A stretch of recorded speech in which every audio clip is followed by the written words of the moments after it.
Vous voyez comment la musique, des paroles peuvent nous mettre en joie, peuvent nous entraîner, peuvent nous relever. Je me demande actuellement quels sont les chants, les cantiques que vous avez en tête, ceux qui vous habitent pendant la semaine, quand personne n'est là, lorsque vous avez de bonnes nouvelles, lorsqu'il y a des choses plus difficiles. Quel est votre réflexe ? Est-ce que c'est de vous plaindre, d'appeler un ami, de raconter « tu sais pas ce qui m'arrive actuellement » ou « voici mon souci » ? Est-ce que le réflexe, c'est de rester seul dans son coin, de pester, de se laisser en fait plonger par les soucis de la vie ? Est-ce que c'est le fait de chanter ?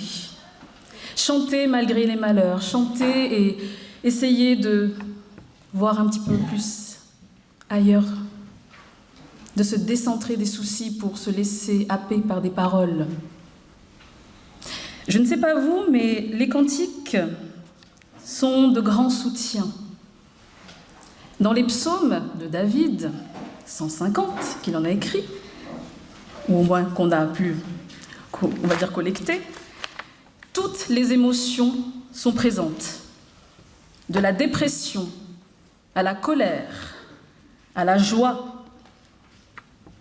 au doute, à l'amour, il y a la culpabilité dedans, même la peur est présente.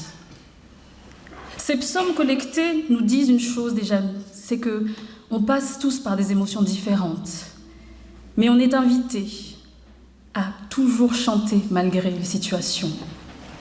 Pas simple, n'est-ce pas ? Lorsqu'on vit un deuil, est-ce qu'on a réellement envie de chanter ? Lorsque nos soucis sont là, est-ce que notre premier réflexe, c'est de chanter ? Et pourtant, quelque chose nous est dit aujourd'hui dans le texte.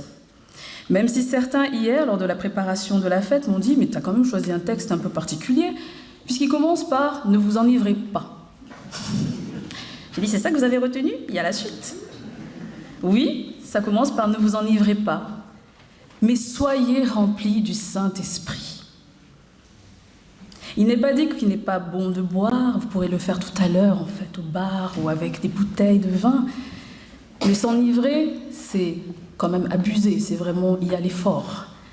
Le but, c'est d'avoir de la modération, d'être tempéré, pour pouvoir avoir la pleine capacité.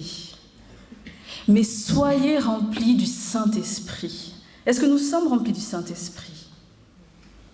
Est-ce que nous débordons du Saint-Esprit ? Est-ce que nous sommes ivres du Saint-Esprit comme on le pensait à Pentecôte avec les apôtres ? Le Saint-Esprit devrait nous habiter. Comment est-ce qu'il peut habiter en nous ? Par la lecture des Écritures. C'est notre première nourriture spirituelle. On a besoin du matériel, on va manger tout à l'heure, vous êtes déjà attablés d'ailleurs, mais on a besoin d'abord de ce spirituel-là. Il y a la Sainte Seine aussi, qui est un autre moyen justement pour une communauté de laisser entrer justement l'esprit. L'esprit, c'est ce qui nous aide à nous recharger nos batteries lorsque nous sommes totalement à plat. On pense à brancher nos téléphones, à brancher ou à mettre de l'essence dans nos voitures, aussi à brancher les vélos électriques pour ceux qui en ont. Mais est-ce que vous rechargez auprès de la parole ? Est-ce que vous demandez au Saint-Esprit de venir auprès de vous ? Est-ce le réflexe que nous avons ? À travers les cantiques, à travers des musiciens, on vous parle de harpe, de cor. Aujourd'hui, on a des organistes dans nos églises. Qu'est-ce qui se joue dans les cantiques, dans la musique ? C'est une communauté qui est entraînée ensemble dans la musique et les cantiques à célébrer non pas nous, nos belles voix, à célébrer Dieu, à remettre Dieu au centre de nos vies, à l'acclamer même si des soucis nous engouffrent, même si nous avons peur des doutes, même si des choses ne se passent pas bien, nous sommes invités en fait à nous recentrer. Dieu est au contrôle, c'est ce que dit beaucoup des psaumes. Dans les psaumes aussi, il y a des cantiques assez durs qui nous parlent d'envie de meurtre. parce que c'est des choses qui nous habitent. Sauf que quand David les chantait, c'était de dire voilà ce que je ressens, voilà ce qui m'anime, cette colère, cette violence. Et plutôt que d'en faire quelque chose et d'agir contre l'autre, le prochain ou mes ennemis d'ailleurs, je viens te les mettre devant toi, Seigneur, voilà ce que je ressens. Dieu est capable d'entendre tout ce que vous avez à dire. Il accueille toutes les émotions. Il sait tout. Déposez-les devant lui et voyez si vous allez être un petit peu allégé, un petit peu réconforté. Les cantiques que nous chantons sont de vrais trésors. Ça nous entraîne, ça nous demande en fait de ne pas se focaliser sur nous-mêmes, même si nous chantons faux, parce que parfois je l'entends, je n'aime pas chanter, je chante faux. Eh bien, chante faux. Dans une chorale, c'est peut-être plus compliqué, mais en tout cas, quand on est chez soi, laissez-vous porter. Et d'abord, pour qui est-ce que vous chantez? Est-ce que vous chantez pour vous-même ou vous chantez pour lui? Musique, retrouvailles en musique. Quelle est la place de la musique d'ailleurs dans vos vies? Et quelles chansons vous écoutez finalement chez vous? Des cantiques, des concerts d'orgue, ou bien du Rihanna, je sais pas, du Beyoncé, d'autres choses, du disco peut-être, du Jacques Brel ou d'autres choses. Donc vous prenez le temps d'écouter, de pouvoir ressentir certaines paroles, mais ma question encore une fois, c'est où est aussi la part de l'esprit dedans? Aujourd'hui, je pose souvent une question à l'église, c'est comment est-ce qu'on suscite aujourd'hui de nouveaux hymnes, de nouveaux musiciens, de nouveaux compositeurs et interprètes.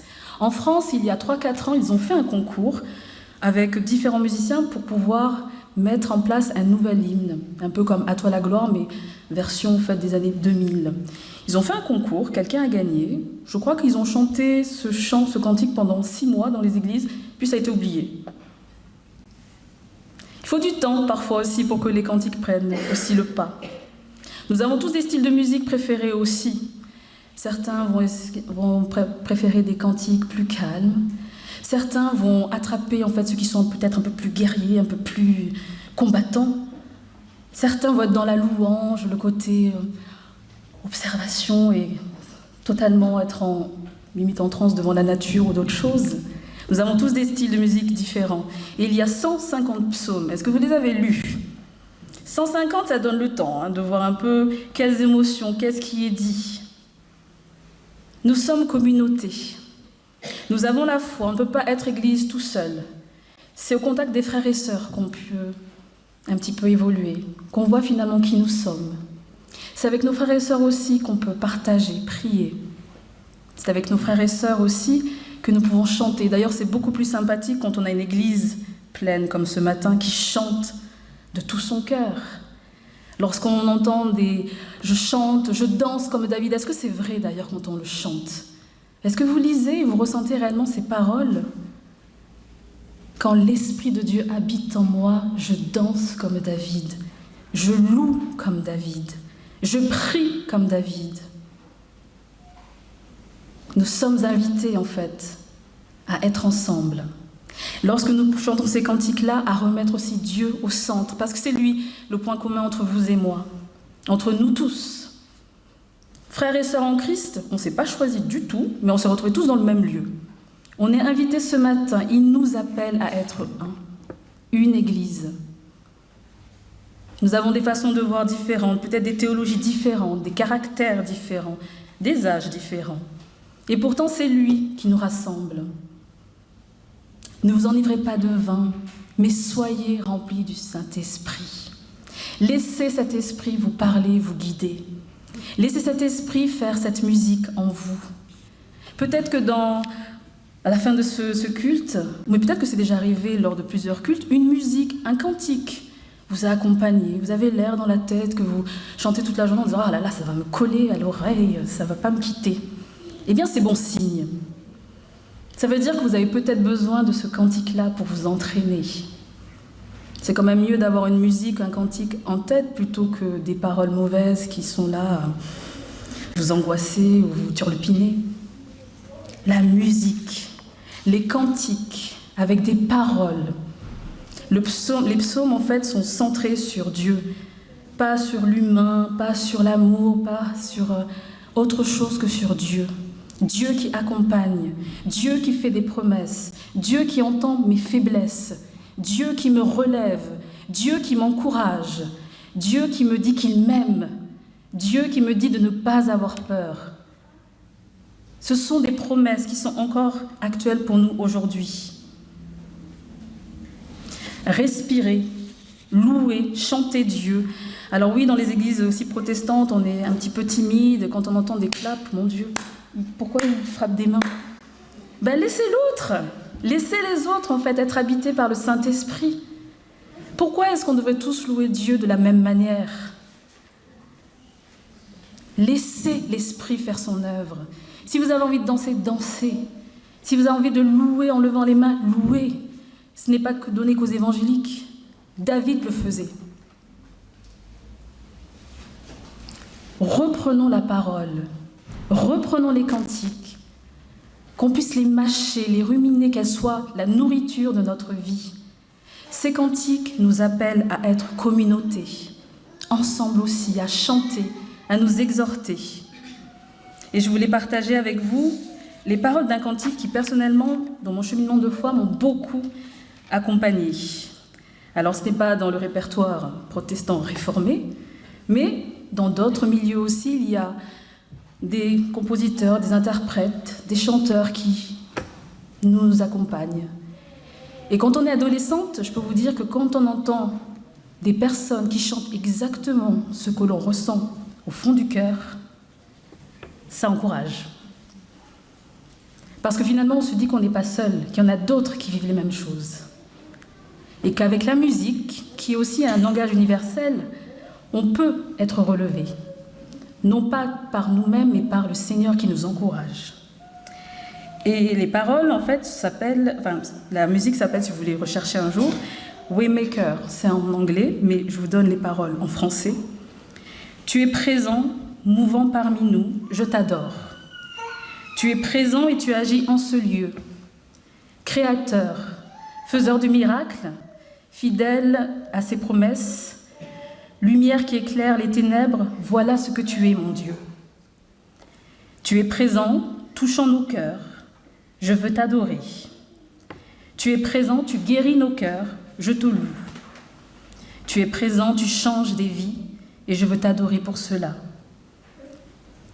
Tu essuies les larmes, tu guéris les cœurs meurtris. Tu es la solution à tous nos problèmes. Le Créateur, le faiseur de miracles, fidèle de tes promesses, mon Dieu, voilà ce qui te distingue. À Dieu soit seule la gloire. Là, je vous l'ai donné en français, là, ça l'est mieux encore.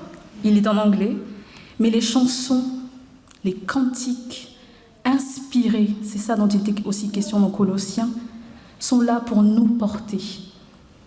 Si des gens, en fait, du monde arrivent à nous toucher avec des chansons d'amour, avec des chansons sur les enfants, avec des chansons sur la création, pourquoi est-ce qu'on n'arrive pas à se laisser toucher par des cantiques que nous chantons les dimanches?